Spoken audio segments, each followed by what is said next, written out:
Good morning, students. In my previous lecture, I have started the topic classification of crystalline solids. In that lecture, I have discussed about the first category of crystalline solid, that is molecular solids.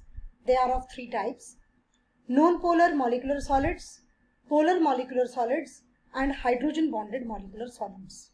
Now, today I am going to discuss the next category of crystalline solids, that is ionic solids. As the name already describes each and everything, ionic solids means the solids in which the constituent particles are ions. We know that ions are of two types, cations and anions. So when oppositely charged ions comes in the contact with each other and forms a bond, that we called ionic bond. And that type of solids which possess which have ionic bond are known as ionic solids. The main characteristics of such type of solids are, जो main characteristics हैं इन solids की वो क्या हैं?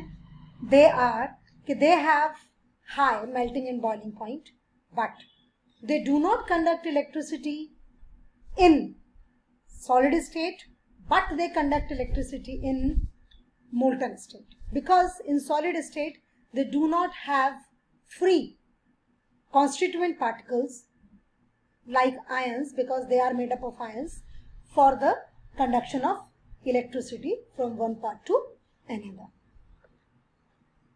These solids are very hard and brittle in nature. The ionic forces are very strong, and basically they are electrical insulators in solid state but electrical conductors in molten state. Examples आपके NaCl होगा, K2SO4, KCl, ZnS, KNO3. These are the examples of ionic solids. Second category means third category is metallic solids. Metallic means where metallic bond is present. First of all, we have to understand what is metallic bond. Beta, metallic bond means the bond which is formed in metals. We know that metals have a sea of free electrons, and the side from which they removed itself to be a part of that cloud of or that sea of electrons, that we termed as hole. The attractive forces between these negatively charged electrons and positively charged holes lead to a bond that we called metallic bond, and the solids which are formed by using these metallic bond are known as metallic solids. जितने भी metals होंगे बेटा उन सब में ये metallic solids example में आएगा और metallic bond होगा उनमें. इनकी कैरेक्टरिस्टिक्स हैं, they have high electrical and thermal conductivity होती है, इनका भी melting and boiling point high होगा, they are malleable and ductile, और when we burn them in flame, then they give a characteristic color to that flame. And the reason is that we know that metals have free electrons, so as soon as any electron get energy, it will definitely reaches to higher energy level, next energy level में पहुंच जाता है, and this change is temporary, and as soon as it comes back it releases the extra amount of energy attained in the form of heat and light, and as soon as it comes back it loses that energy in the form of heat and light, and that is why it gives a characteristic color to the flame. तो इसमें जितने भी examples होंगे आपके copper है, iron है, and आपका silver है, गोल्ड है, what ever be the example, वो सब के सब आएंगे आपके मेटालिक सॉलिड्स में. And the last type of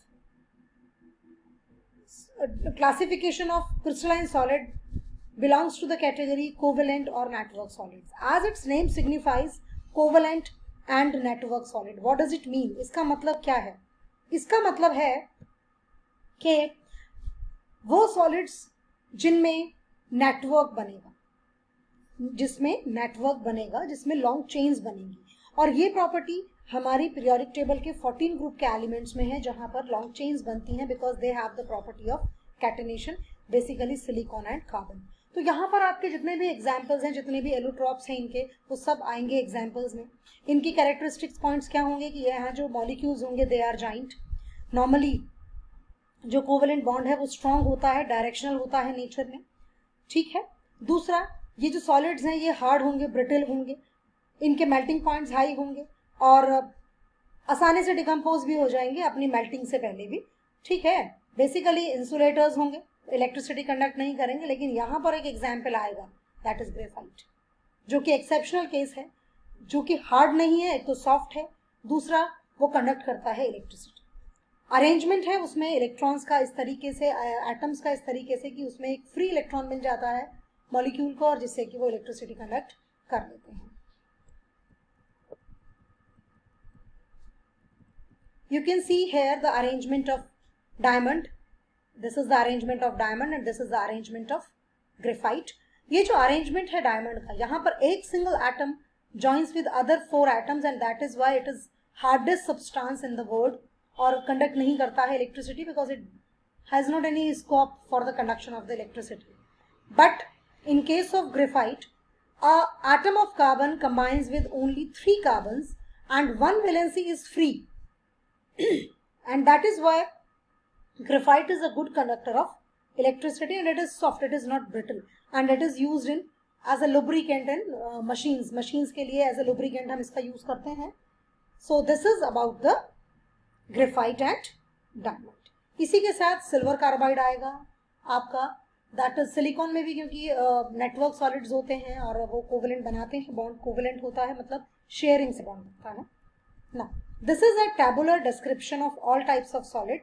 ये टैबुलर डिस्क्रिप्शन है, you learn it and you draw this table in your copy also, and which is easy, which helps you in making easy this topic. आसानी से आप learn कर सकते हैं कि किसका मेल्टिंग पॉइंट हाई है, किसका लेस है, और a number of examples will ask, a number of questions will ask on this topic, so please remember it carefully. Now there are 4 questions in text question given in your book. First question is, classify the following solids in different categories based on the nature of intramolecular force operating in them. बेटा ये question मैंने आज आपको अपनी online class में solve कराया था और आपने बहुत अच्छे से इस क्वेश्चन का आंसर दिया था। नेक्स्ट क्वेश्चन है, solid A is a very hard electrical insulator in solid as well as in molten state and melts at extremely high temperature, what type of solid is it.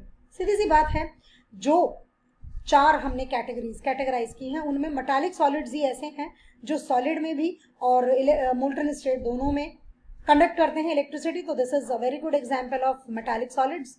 Next question है, ionic solids do not conduct electricity in molten state but do not conduct electricity in solid state. I have already discuss this point in my class and in my this video also. And next question भी मैं आपसे discuss कर चुकी हूँ, what type of solids are electrical conductors, malleable and ductile, and they are again metallic solids.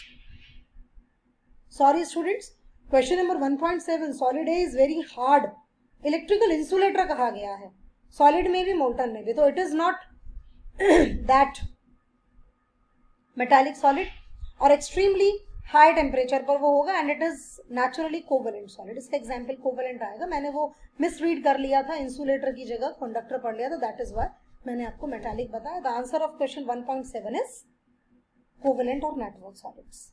Now a new topic that we called crystal lattice is started here, जहां पर हमने एक नया टॉपिक स्टार्ट किया है, crystal lattice and unit cell.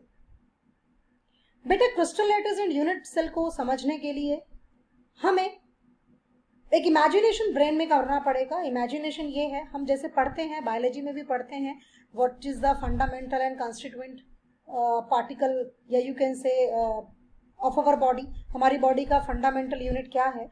ऐसे ही जो non living things हैं उनके भी फंडामेंटल यूनिट्स हैं, उनका भी कंस्टिट्यूएंट पार्टिकल्स हैं, वो आइटम्स भी हो सकते हैं, वो आयंस भी हो सकते हैं, वो मॉलिक्यूल्स भी हो सकते हैं।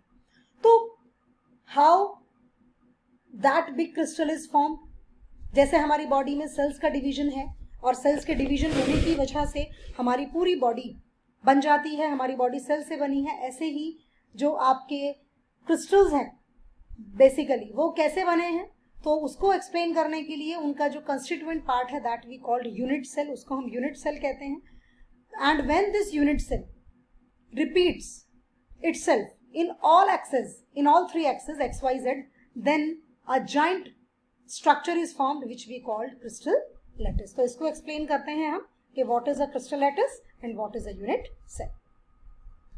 So class, first of all we must understand the meaning of crystal lattice। A regular ordered arrangement of constituent particles in 3 dimensions is called crystal lattice। आपको ये एक बॉक्स दिख रहा है जिसमें क्रिस्टल लैटिस की डेफिनेशन मैंने आपको पढ़कर अभी बताई है। This is a whole a crystal lattice, और जो पोर्शन आपका रेड किया हुआ है this is a unit cell. A unit cell is the constituent particle, constituent unit है जिससे कि क्रिस्टल लैटिस बनेगा। तो जब आप इस यूनिट सेल को तीनों डायमेंशंस XYZ तीनों में रिपीट करते जाते हैं, एड ऑन करते जाते हैं, देन ओनली आपका क्या बनता है, यूनिट सेल बनता है। This is about the unit cell. So unit cell जो है आपका वो कंस्टिट्यूएंट रिपीटिंग यूनिट है जिसके रिपीट करने से आपका क्रिस्टल लैटिस बनेगा। तो how we will define a unit cell? We can define it is the smallest repeating unit in a space lattice which when repeated over and over again generates the complete crystal lattice। So this is about the unit cell। बेटा इन दोनों points को तो हमें, ये दोनों points तो आपको बिल्कुल क्लियर हो गए होंगे इस एक्सप्लेनेशन से कि क्रिस्टल लैटिस क्या है और यूनिट सेल क्या है। Just to more understand this topic I want to tell you what are lattice points and what are lattice sides. आप लोग इस डायग्राम में देख पा रहे हैं कि यहाँ पर ये डॉट्स हैं और इनको एक स्ट्रेट लाइन से जोड़ा गया है। दीज डॉट्स आर नथिंग बेटा, दीज आर एटम्स। ये एटम्स हैं, मॉलिक्यूल्स हैं, आयंस हैं जिनसे वो पर्टिकुलरली क्रिस्टल लैटिस या यूनिट सेल बना है। ये जो एटम्स हैं इन एटम्स को हम समझने के लिए एक छोटा सा वीडियो का पार्ट देखते हैं जो कि हमें बहुत अच्छे से एक्सप्लेन कर पाएगा कि बेसिकली हमारा लैटिस पॉइंट होता क्या है। So class, we will see this crystal lattice। So student, this is about a crystal। ये एक crystal lattice है पूरा का पूरा। आप देख सकते हैं कि हमारे एटम्स, हम आपको इस तरीके से इसको इमेजिन करना है। बेसिकली इसी तरीके का अरेंजमेंट होता है। हमें पता है हमारा जो क्रिस्टल लैटिस है उसमें जो एटम्स हैं वो किस तरीके से अरेंज होते हैं, हमें ये पता है। एटम्स ही हैं कि इस तरीके से अरेंज है, तो हमें इसको सिर्फ एक इस तरीके से एज्यूम करना है कि ये जो एटम्स हैं इनके सेंटर से सेंटर का अरेंजमेंट हम देखेंगे, लिंक देखेंगे, और ये जो पूरा का पूरा एक एटम है इसको हम पॉइंट मानेंगे कि it is are point structure. देखिए ना इस तरीके से, now it becomes a crystal lattice. जो हम देखते हैं ये हमारे लैटिस पॉइंट्स हैं जहां पर हमारे एटम्स, आयंस या मॉलिक्यूल्स प्रेजेंट होंगे, that are known as lattice points, और उनको हम लैटिस साइट्स भी कहते हैं। तो this is about the crystal lattice. ये पूरा का पूरा क्रिस्टल लैटिस है and these are lattice points. और इसकी जो एक रिपीटिंग यूनिट होगी जो कि मैं पहले भी डिस्कस कर चुकी हूं, that is known as unit cell. उसको हम कहते हैं यूनिट सेल। सो क्लास, हमें लैटिस पॉइंट्स भी समझ आ गए, हमें क्रिस्टल लैटिस भी समझ आ गया और हमें यूनिट सेल भी समझ आ गया। बेटा अब यूनिट सेल के कुछ पैरामीटर्स, क्योंकि यूनिट सेल जो है वो हर एक क्रिस्टल में एक जैसी नहीं हो सकती। क्या जितने भी लिविंग बींग्स यहाँ हमारी अर्थ पर प्रेजेंट है, क्या उन सबकी सेल्स एक जैसी हैं? ऐसा तो नहीं है, शेप साइज अलग है। इसी तरीके से यूनिट सेल जो अलग अलग हमारे कंपाउंड्स में प्रेजेंट हैं उनकी जो डायमेंशंस हैं दे आर डिफरेंट। अब this is the unit cell. एक यूनिट सेल को डिफाइन करने के लिए हमारे पास दो चीजें हैं, एक तो उसके साइड्स जो 3 हमारे पॉइंट्स हैं, लेंथ्स कह लीजिए, एजेस कह लीजिए ये, और एक इनसे एसोसिएटेड एंगल्स। तो A, B and C these are edge lengths. ये डिफरेंट भी हो सकती हैं, सेम भी हो सकती हैं, म्यूचुअली परपेंडिकुलर भी हो सकती है और नहीं भी हो सकती। ए के सामने वाला एंगल अल्फा, बी के सामने वाला एंगल बीटा और सी के सामने वाला एंगल गामा। इस तरीके से ये तीनों डिफाइन करेंगी अलग अलग तरह के यूनिट सेल्स को, and these are the characteristics of the unit cell. This is for today. Thank you and have a good day.